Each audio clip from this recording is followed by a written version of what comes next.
morning. All eyes are on Indiana and the controversy over the state's new religious freedom law. In just a short time, lawmakers will begin debating changes to the controversial religious freedom bill.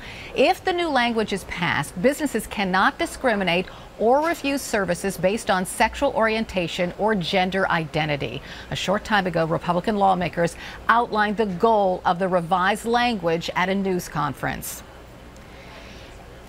And in Arkansas, amid heavy backlash, Governor Asa Hutchinson says he will not sign his state's religious freedom bill until changes are made that mirror federal law. So let's talk about all of that and more with CNN's Miguel Marquez. He's in Indianapolis. Also in Indianapolis, Stephanie Wang. She's a reporter with the Indianapolis Star.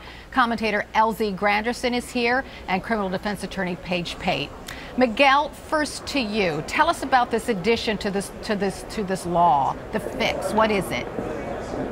Yeah, I think that the question as we went into this was whether the government here and the governor and the legislators who are still meeting in here extraordinarily. This is the House floor of the Capitol here in Indiana, and they have invited all of the press in this room because it's the biggest place that they can hold everybody who is interested. And I can tell you, everybody listening in that room, there are legislators, there are lobbyists, they are listening intently. When I was trying to speak to folks earlier, they would shush me and move me out of the way because they wanted to hear what they were saying in there so intently.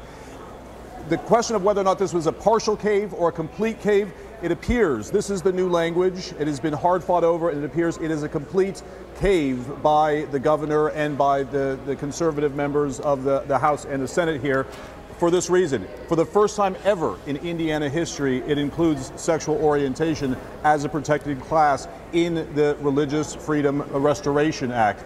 That is something that Indianans have actually fought for to include in the civil charter. That doesn't cover them entirely that way, but it is a giant step forward. There was very heartfelt testimony or discussion from the head of the Rainbow or the Gay Chamber of Commerce in here, who is a Republican himself, who almost started crying over the fact that they were able to get this language in this bill. Carol? All right, Miguel Marquez, thanks so much. I want to read specifically the language that was put into that bill, and then I want to address a question to you, Paige.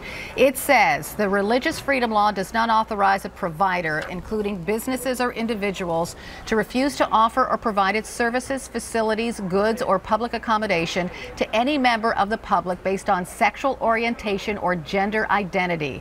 The proposed language, or the language that's in this bill right now, also exempts churches or other nonprofit religious organizations, including affiliated schools, from the definition of provider. So, Paige, is Miguel right? Was this a complete cave?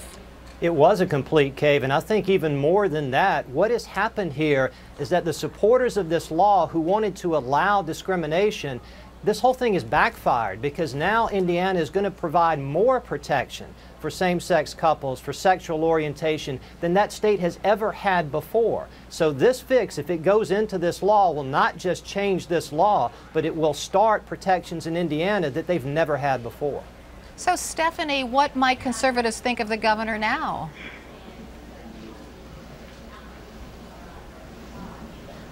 Stephanie, can you hear me? Yes, I can. What might conservatives who are in favor of this law think of Governor Pence now? Well, I think you have supporters of the religious freedom law who are concerned about this clarification and whether it waters down the religious freedom law and the religious freedoms that they were hoping to protect. So I think there might be some concerns on that side when it comes to this clarification. LZ, as far as the other side is concerned, you heard what Miguel said. One Republican gay rights activist was in tears. He was so happy. Well, yes. I mean, this has been for the state of Indiana, which, not too long ago had to defeat an attempt to add a ban on same-sex marriages to its state's constitution. This is just finally some sort of validation for all the efforts that LGBT groups in that state have been working towards. So it's quite emotional to be able to finally have that language and be recognizable, because the people in Indiana have been subjected to quite frankly, a lot of hostility coming out of the Capitol. And Paige, I mean, let's face it, the law was instituted because conservatives oppose same-sex marriage. Some business owners have said they don't want to bake cakes or cater wedding receptions for same-sex couples. So you're saying this is a complete cave, but this won't make those kinds of conservatives happy. So what does this law really do? Why is it necessary at all? Well, that's what I think is interesting here. I mean, if you back up to the whole intent of this law, it was never to allow discrimination. I mean, the law simply allowed someone to raise as a defense if they were forced to do something that went against their religious beliefs. But in almost every case since these laws have been around, and we've had them on the books now for more than 20 years, courts have said that fighting discrimination is a compelling government interest, and doing it by a law that allows public accommodation is the least restrictive means. So I don't think this law would have ever worked the way the supporters wanted it to work in the first place, and now they're getting something that, at least in their minds, is much, much worse. Stephanie, do you agree? I think what's significant here is that what opponents to this law really wanted was a statewide ban on discrimination based on sexual orientation and gender identity. And this clarification isn't that. This clarification only provides us protections as it relates to this law. So in many parts of Indiana, it's still legal to discriminate against somebody based on sexual orientation or gender identity, and you don't need a religious reason to do so. LZ? Well, Stephanie's absolutely correct, but you have to remember this bill was signed not necessarily with Indiana in mind, but with the White House was in mind. Governor Pence has been whispered out as a 2016 candidate. He has very close ties to deep pockets in very ultra-conservative groups.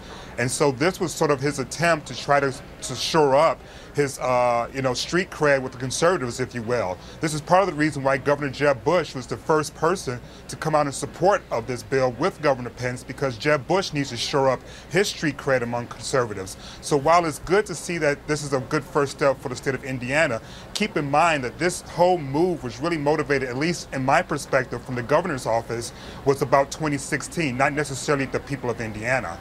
But it puts them in a tough spot, LZ, right? Because businesses came out and forced against this proposal, made no bones about it. They just said it was wrong. And I'm talking about businesses, sports franchises, including NASCAR. Yeah, no doubt about it. He was blindsided by the amount of attention and the backlash that came his way. I'm sure he thought that he would sign this bill and not much would come of it. That's the only reason why you ignore your state's Chamber of Commerce saying not to sign this bill beforehand. That's the reason why you would ignore the mayor of your largest city, who was Republican, saying not to sign this bill. There were actually other Republicans within his own legislature that said not to sign this bill, but he did so anyway. So I think he was blindsided by the amount of the reaction that happened nationwide, and he's been trying to figure out a way to keep his ultra-conservatives somewhat appeased while not looking as if he's completely unelectable come 2016 in a general election. All right, Paige Pate, LZ Granderson, Stephanie Wang, thanks to all of you. I appreciate it. I'll be right back.